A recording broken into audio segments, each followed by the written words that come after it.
ते साड्यासना व्यवसाय जो चालू करेल ते नका करू तुम्ही, तुम्हाला प्रोफाईल शोभस नाही का बा, मला संसार पाणी नाही. आणि तुम्हासारखा मटमुंग म्हणजे जास्त कमेंट करेल त्यासल्या तुम्हासारखा मटमुंगच ना मुळेच आज आपला मराठी माणूस व्यवसायापासून वंचित आहे.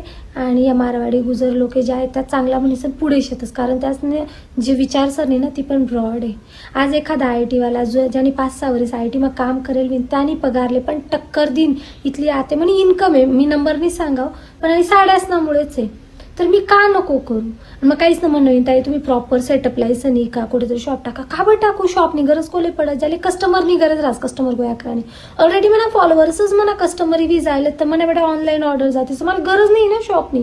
आणि मी 40-50 हजार भाड्यातून शॉपले आणि मला काय गरज इथला ना तर मी माल भरलीसू ना.